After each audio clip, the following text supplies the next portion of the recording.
말씀에 열린 삶의 축복. 요한계시록 1장 20절 말씀.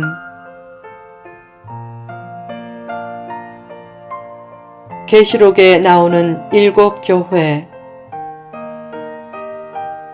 주일에 반모섬에서 예수님의 환상을 보았을 때 예수님은 사도 요한에게 그가 본 것과 앞으로 될 일을 기록해 아시아에 있는 7교회에 보내라고 명령하셨다.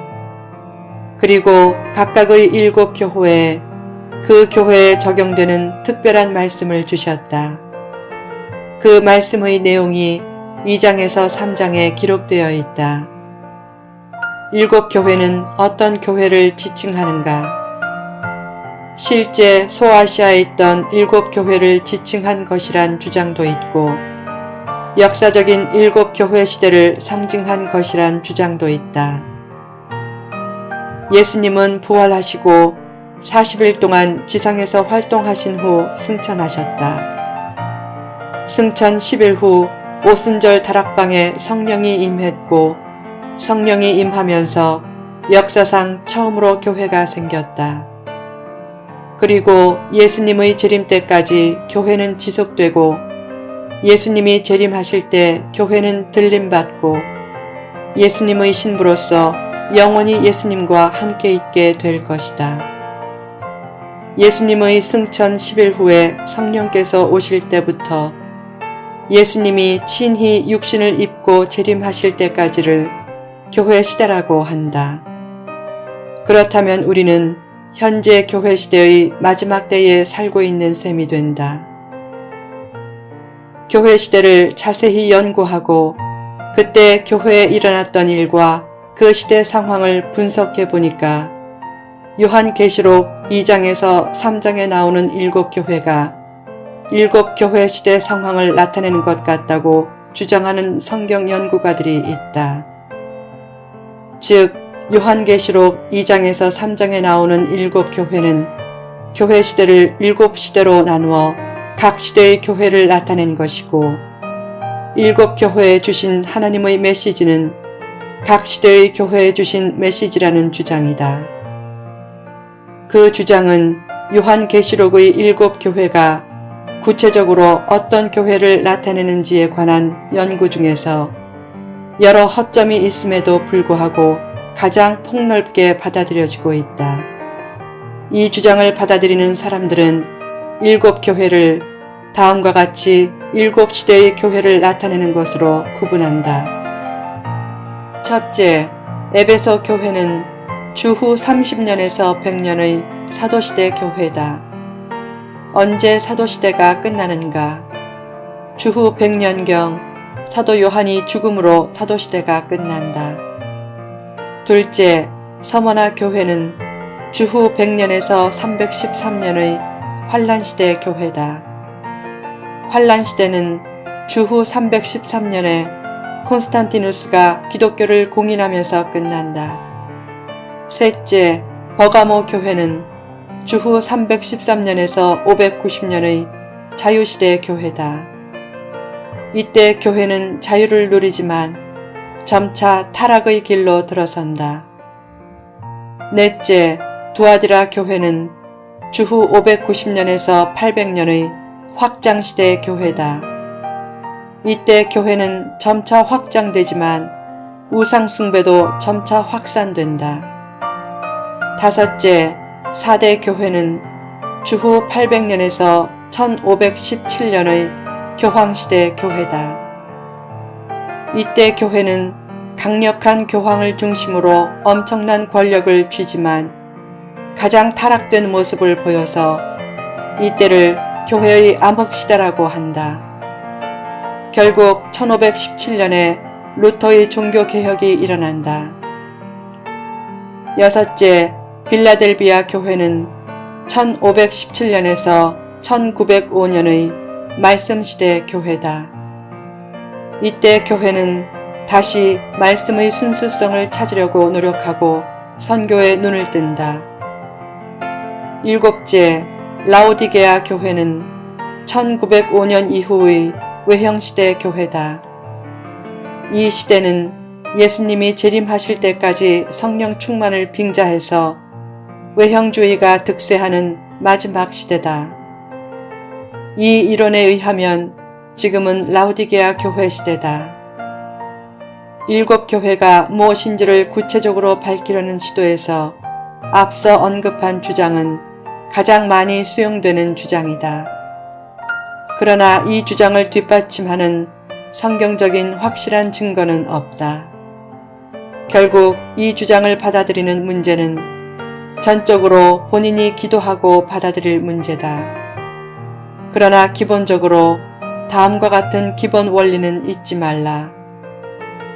즉, 7 교회는 정확한 역사적인 시대 구분과 상관없이 전체 주님의 교회를 대표하는 7 유형의 교회를 나타내고 있다는 점이다.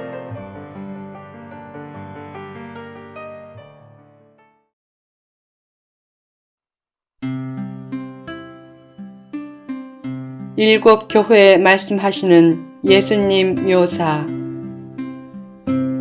성경을 자세히 보면 각 교회에 예수님이 말씀하시는 것을 사도 요한이 전할 때 예수님에 대한 묘사가 각각 다른 것을 알 수 있다.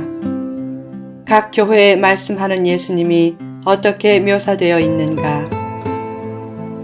첫째, 에베소 교회의 사자에게 편지할 때는 오른손에 있는 7 별을 붙잡고 7 금 촛대 사이를 거니시는 이 라고 묘사되어 있다.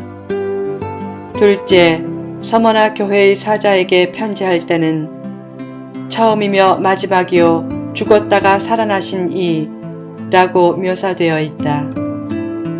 셋째, 버가모 교회의 사자에게 편지할 때는 좌우에 날선 검을 가지신 이 라고 묘사되어 있다.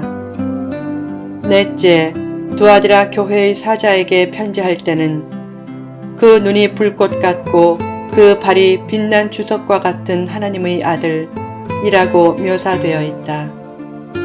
다섯째, 사대 교회의 사자에게 편지할 때는 하나님의 7 영과 7 별을 가지신 이 라고 묘사되어 있다. 여섯째, 빌라델비아 교회의 사자에게 편지할 때는 거룩하고 진실하사 다윗의 열쇠를 가지신 이, 곧 열면 닫을 사람이 없고 닫으면 열 사람이 없는 그 라고 묘사되어 있다. 일곱째, 라오디게아 교회의 사자에게 편지할 때는 아멘이시오 충성되고 참된 증인이시오 하나님의 창조의 근본이신 이 라고 묘사되어 있다. 왜 각 교회마다 예수님에 대해 달리 표현을 했는가? 그것은 그 교회에 말씀하신 메시지와 깊은 관련이 있기 때문이다.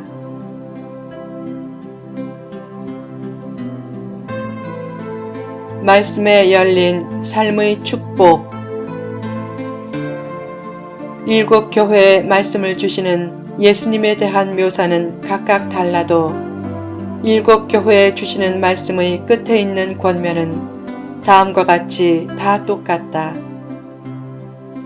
귀 있는 자는 성령이 교회들에게 하시는 말씀을 들을지어다. 같은 말씀을 7번이나 반복하는 것은 그 말씀이 얼마나 중요한가를 잘 보여준다. 여기서 말하는 귀 있는 자는 들을 귀를 가진 사람을 뜻한다.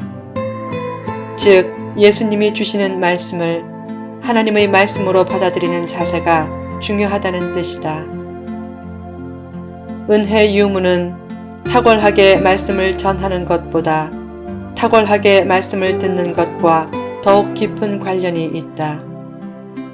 듣는 사람의 자세에 따라 말씀이 은혜가 될 수도 있고 은혜가 되지 않을 수도 있다. 또한 말씀이 능력의 원천이 될 수도 있고 허공만 울리는 공허한 파동이 될 수도 있다.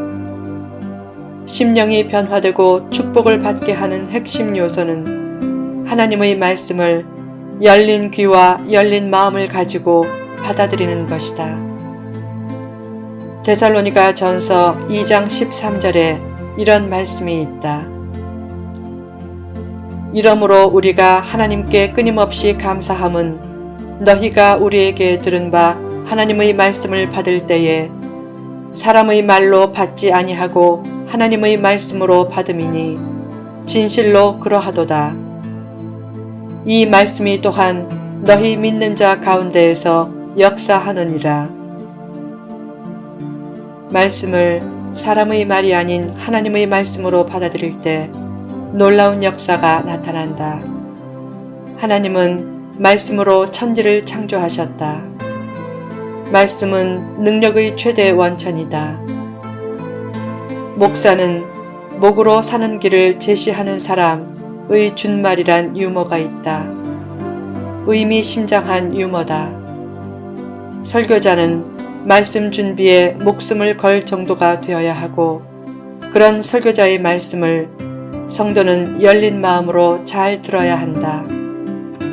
말씀을 잘 받아들이고 그 말씀대로 살면 은혜와 축복 가능성은 크게 높아진다. 또한 영혼과 인생의 창조적인 역사와 반전의 역사와 회복의 역사도 넘치게 나타난다. 말씀에 열린 귀를 가지라. 말씀이 하나님의 말씀으로 들려지지 않으면 종말이 오기도 전에 이미 신앙생활과 영혼에 종말이 온 것이나 다름없다. 반면에 말씀에 열린 마음을 준비한 것은 종말을 가장 잘 준비한 모습이 된다.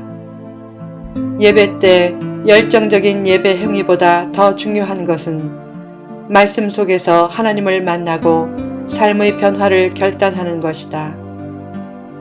말씀을 하나님의 말씀으로 듣는 것은 축복의 제1원리다. 특히 하루의 첫 시간을 말씀과 기도로 시작하는 삶은 무엇보다 복된 삶이다.